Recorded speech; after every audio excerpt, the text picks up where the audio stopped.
from bench to bedside, meaning that we began with whole exome sequencing data from our patients, analyzed it, did functional studies, and now have a clinical trial that's ready to go.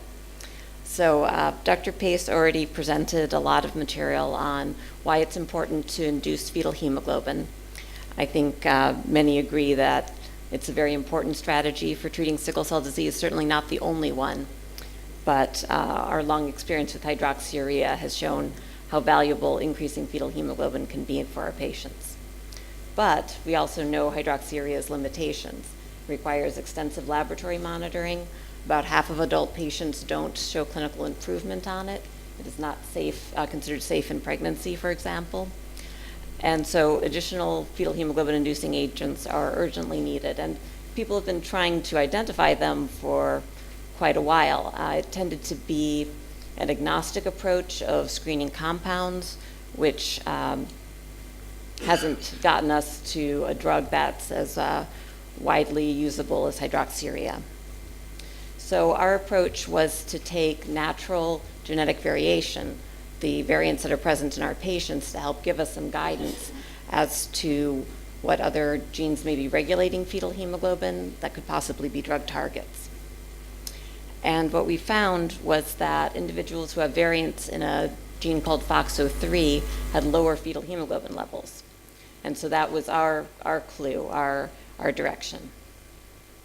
We performed whole exome sequencing first on a discovery cohort of 171 pediatric sickle cell patients that were taken from 2 clinical trials. They were aged 3 to 18 years of age. And just to briefly describe, whole exome sequencing is looking only at the protein coding regions of the gene, but it does see every nucleotide in those protein coding regions, which is different from the sequencing methods that had been used previously,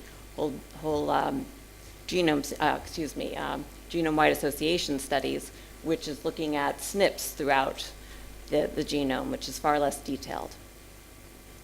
So this method allowed us to not just look at a SNP and its relationship with the phenotype, but to do a gene phenotype type of analysis, which is very helpful when you're investigating rare variants. So rather than looking at one particular single variant and its relationship with fetal hemoglobin, we could take all the variants within the protein coding region and aggregate them and look at its effect, its relationship with the phenotype, which for us, of course, is baseline endogenous fetal hemoglobin. So that's called a burden analysis, and that's what we performed. And near to the top of our association was the gene FOXO3, which we are now describing the functional studies for. But interesting also was that we also found variants in a gene that's an activator of FOXO3, so there was a mini pathway forming naturally of AMPK. They both have the same effect on fetal hemoglobin levels. Individuals with variants in FOXO3 or in AMPK had lower fetal hemoglobin levels than those who were wild type for these genes. So that's where the beta value comes from. It's negative, indicating that variants give you a lower fetal hemoglobin. We then validated it in a second cohort collected from my institution, Texas Children's, and from my collaborators at St. Jude Children's Research Hospital. And the AMPK variants were too rare to be found in this validation cohort, but FOXO3's relationship with fetal hemoglobin was validated. So FOXO3, or fork-head FOXO3, is a very interesting protein. It has a few functions. In the setting of oxidative stress, AMP kinase is upregulated, and it therefore activates FOXO3. In the setting of growth factors like insulin, AKT is upregulated, which phosphorylates FOXO3 at 3 sites, causing it to go to the cytoplasm for degradation. But what really stood out was the role of FOXO3 in erythroid maturation, which had already been described in the mouse. But of course, normal mice don't make fetal hemoglobin, so that relationship wasn't detected. So we then chose FOXO3 for functional studies and contemplated our different model systems for studying globin switching. We began with K562 cells, but when they became available, moved to HUDEP cells, which are derived from human CD34 positive cord blood cells that have been immortalized, and also did many studies in primary erythroid culture, which is considered the gold standard for studying globin switching. Since these are not immortalized, they're basically bone marrow cells that you mature down the erythroid lineage. So we generated 3 shRNA lentiviral vectors to knock down FOXO3, and we got about a 50% reduction in FOXO3, 70% and an 80%. And then looked at its effect on gamma globin. And we saw a similar stepwise reduction in gamma globin. So just like in the patients where if you had a variant in FOXO3 that was predicted to have a damaging effect,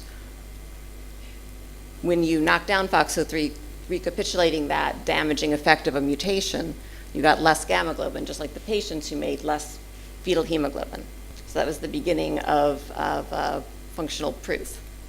So our hypothesis then was, let's take a drug to upregulate FOXO3. Our hypothesis would be that if downregulating FOXO3 reduced gamma globin, upregulating FOXO3 should increase gamma globin and give us what we really want for our patients, more fetal hemoglobin.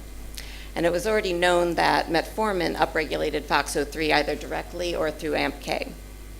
And so we wanted to see whether treatment with metformin could give us more gamma globin.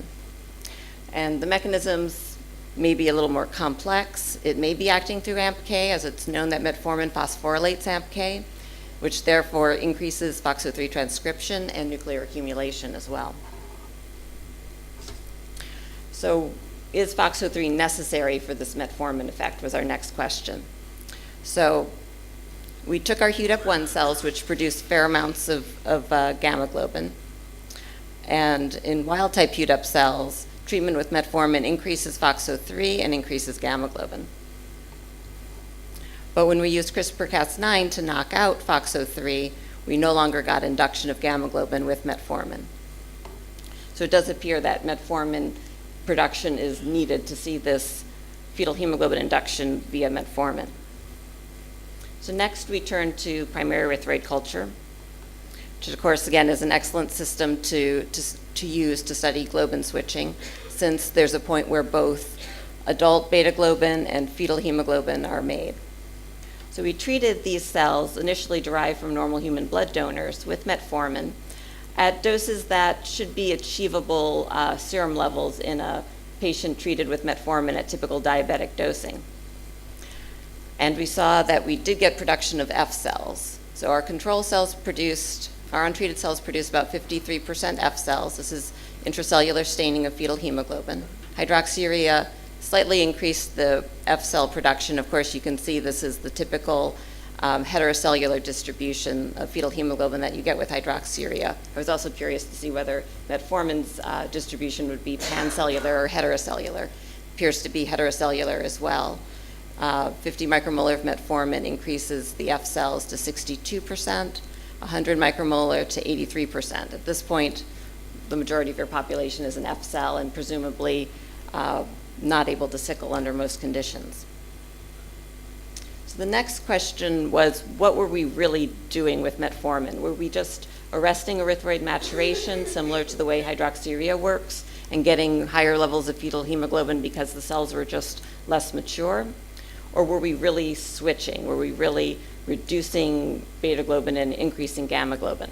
And this was important from a mechanistic standpoint of understanding what metformin and what FOXO3 actually are doing in globin switching, but also from a practical standpoint.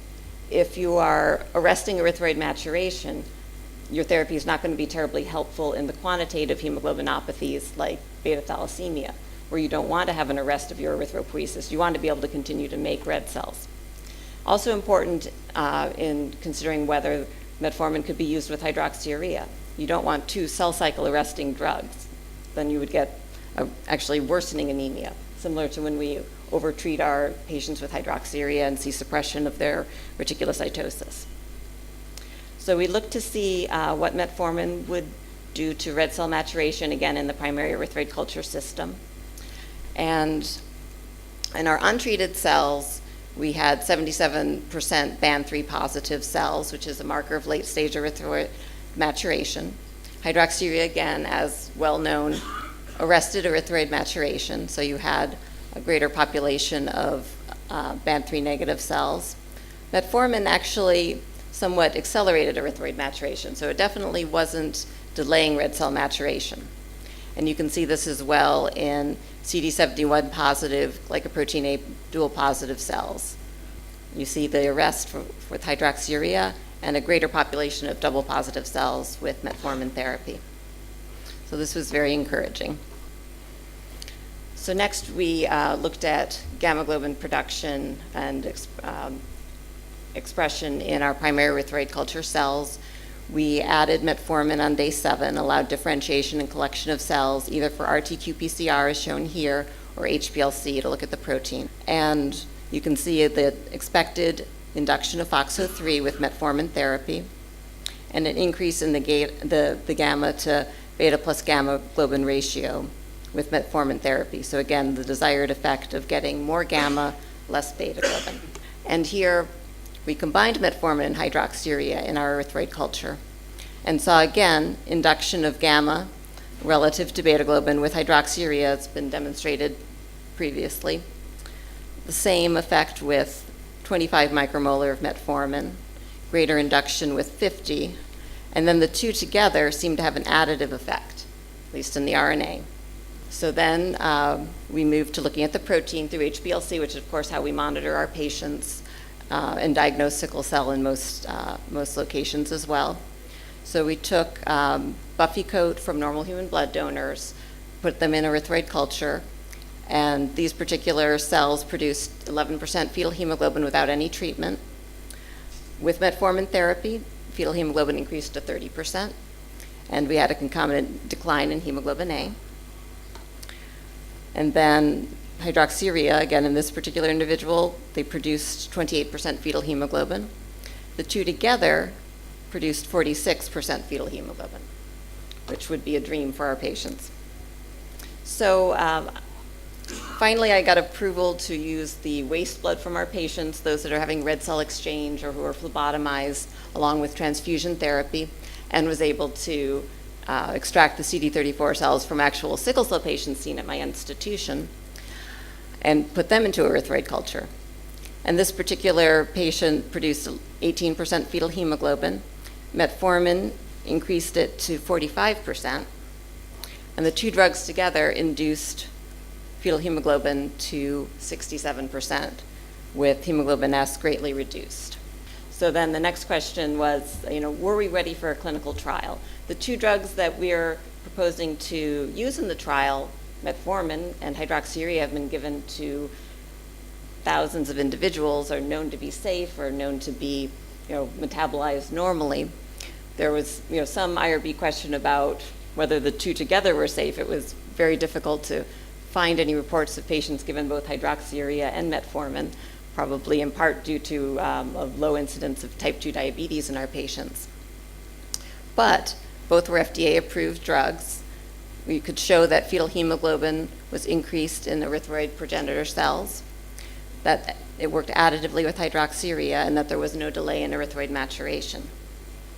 So we felt that we were ready for a clinical trial, and fortunately our IRB, after much discussion, agreed. So the clinical trial is use of metformin as a fetal hemoglobin inducer in patients with hemoglobinopathies, or to make it into a cute word, fetal hemoglobin induction treatment with metformin, or FitMet. It's on clinicaltrials.gov. I don't see my NCT number, but it is approved for ages 16 to 40 years of age, and there are 3 groups: sickle cell patients who are on a stable dose of hydroxyurea, untreated sickle cell patients, and non-transfusion dependent beta thalassemia patients. The primary endpoint for the sickle cell patients is change in fetal hemoglobin levels, and the primary endpoint for the non-transfusion dependent beta thalassemia patients is change in total hemoglobin. So the dosing will begin at the low end of metformin for a diabetic patient. Typical titration up from 500 milligrams BID to a total of 1,500 milligrams a day. And if no change in fetal hemoglobin for the sickle cell patients or total hemoglobin for the non-transfusion dependent thalassemia patients, it'll be increased to 2,500 milligrams per day, which again is a very standard dose for a type 2 diabetic patient. And just in case anyone's wondering, metformin does not cause hypoglycemia, so it is appropriate and safe to be given to patients who are not diabetic. It's also safe in pregnancy, as it's given frequently for gestational diabetes. And I know we would all like to be able to offer our patients something to help them through pregnancy other than transfusion therapy. Also requires far less laboratory monitoring than hydroxyurea, and I think would be a boon for low-resource countries. So to conclude, FOXO3 appears to be a positive regulator of gamma globin. FOXO3 knockdown reduces the gamma to beta globin ratio. Upregulation via metformin increases this ratio. So metformin is a promising fetal hemoglobin-inducing agent to treat patients with hemoglobinopathies. Appropriate for beta thalassemia patients as well. Some patients with beta thalassemia are treated with hydroxyurea, but it tends to have a limited utility. It acts additively with hydroxyurea to increase fetal hemoglobin, and I hope to be able to present in a year's time the results or preliminary results of the clinical trial that has been approved but is a little bit delayed in opening due to a contract with Pfizer that's taken more time than I expected. So I'd like to thank the members of my lab, especially Yankai Zhang, my postdoc, who did the functional studies, and my research assistant, Carly Summerall, and my mentors, Betty Pace and Mitch Weiss, and my funding from ASH and NIH. And now I'm happy to take questions.